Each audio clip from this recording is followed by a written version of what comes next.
İran prezidentin səfərindən sonra Azərbaycana İsrailin baş nazirinin səfəri və bayaqlar sizə qeyd eləmişəm ki, regionda gedən o proseslər, İsrail-İran münasibətləri, Azərbaycana burada olan mövqeyi.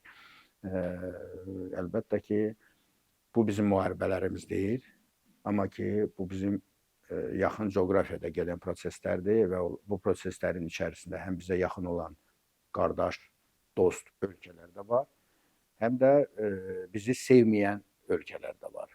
Və ona görə biz bu prosesdə iştirak etməliyik. Bu sanki bir qatardır. Qatarda bir ümumi vaqon var, plaskart var, kupe vaqonu var, SV var.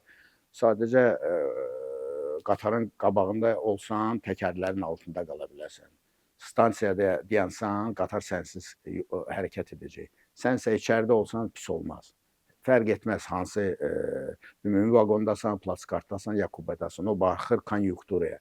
Ona görə hesab edirəm ki, biz bu proseslərin iştirakçısı olmalıyıq